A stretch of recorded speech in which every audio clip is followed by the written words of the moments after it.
তুমি বলে দাও, তুমি তাহলে বলে দাও আমি কি করব। তুমি বিশ্বাস করো এখানে আমার সাথে যা যা হচ্ছে সবকিছু সহ্য করার ক্ষমতা নেই আমার। আমি শুধুমাত্র সহ্য করছি তোমার জন্য, তোমার কথা ভেবে। যদি তুমিও আমাকে না বুঝতে পারো, তুমি যদি আমাকে না সাপোর্ট করো, আমি তো আমার হাতে আর কিচ্ছু থাকবে না, বিশ্বাস করো। তুমি প্লিজ আমাকে একটু সময় দাও, আমাকে একটু বোঝার চেষ্টা করো তুমি। আমার হাতে সত্যি এখন আরো আমার একটু কথা ছিল। আমি তোমায় একটু পরে ফোন করছি। আমি বুঝতে পেরেছি আমি বোধহয় অসময়ে এসে পড়েছি, বুঝলে। কিন্তু আমি জানতে চাইছিলাম যে এই ব্যাপারে তোমার কি সিদ্ধান্ত সেটা। এই বাড়িতে তো সব সিদ্ধান্ত পুরুষরাই নিয়ে থাকে সোম। হ্যাঁ, কিন্তু তোমার তো একটা মতামত আছে, তোমার মতটা আমি জানতে চাইছিলাম। মত? এই বাড়িতে আবার মেয়েদের মতামত আছে নাকি? তুমি জানো না সেটা? হ্যাঁ, রায় সাহেব সিদ্ধান্ত দিয়ে দিয়েছে, রায় সাহেব তার রায় দিয়ে দিয়েছে, আমি বুঝতে পারছি তার একটা সিদ্ধান্ত আছে, সেটা তিনি দিয়ে দিয়েছেন। কিন্তু আমার তরফ থেকে আমি চেয়েও কিছু করতে পারবো না সোম। হ্যাঁ, কিন্তু বিয়েটা তো তোমার, পার্বতী, তাই তোমার একটা মতামত, তোমার সিদ্ধান্ত তো আছে, সেটা আমার খুব প্রয়োজনীয়। তোমার কি মনে হচ্ছে আমায় দেখে? খুশি মনে হচ্ছে না? আমি প্রচন্ড খুশি সোম।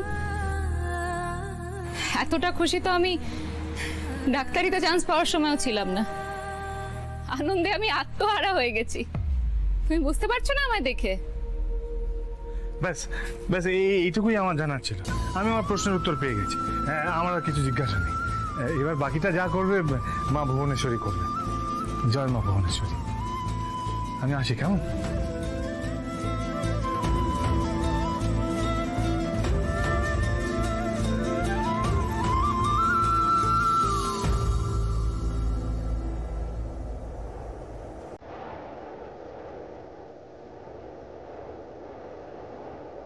এইটা তো তোমার ভালো, তাই তোমার একটা মতামত, তোমার সিদ্ধান্ত তো আছে, সেটা আমার জানা খুব প্রয়োজনীয়।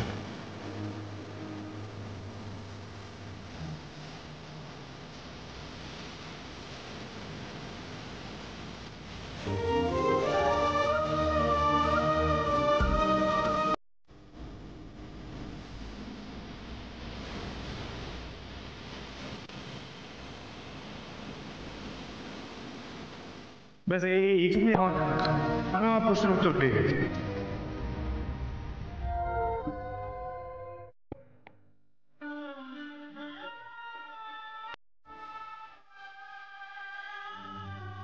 আসেন আসেন আসেন, বসো বাবা, আসেন বসেন, এসো এসো এসো ঘরে এসো।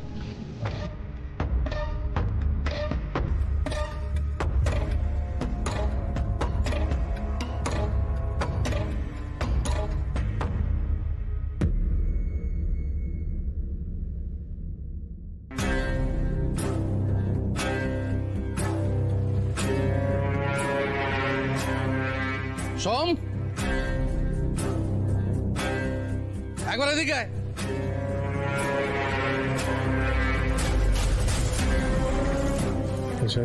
তুই ঘটের মতো দাঁড়ায় রয়েছিস কেন?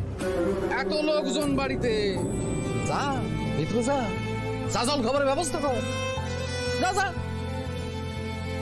কি হলো, দাঁড়িয়ে রইলিস? বাবা কি বলছে শুনতে পাচ্ছিস না?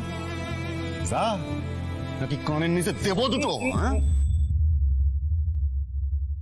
প্রতাপ, আর শুভ কাজের দিন, মাথা গরম করো। যাও সোম, যাও ভেতরে যাও, লোকজনের চা জল খাবারের ব্যবস্থা করো, সবাইকে দাও, যাও।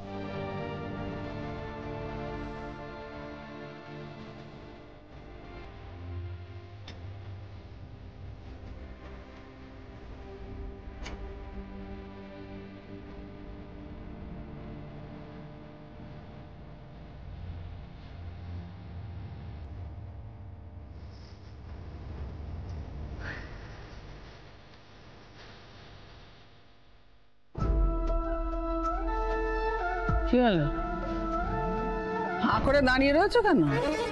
ওইটা ওখানে নামিয়ে রেখে কাপটা আমার হাতে তুলে দাও।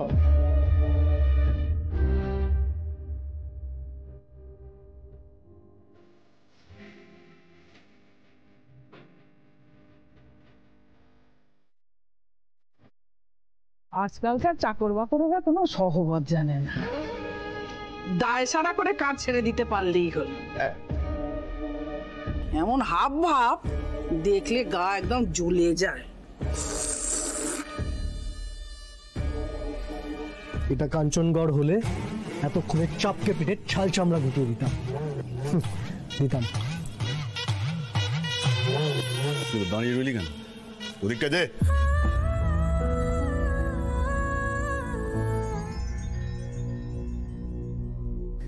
দাদামণি, ব্যাস দাদামণি, আর নয়, অনেক হয়েছে দাদামণি, আর নয়।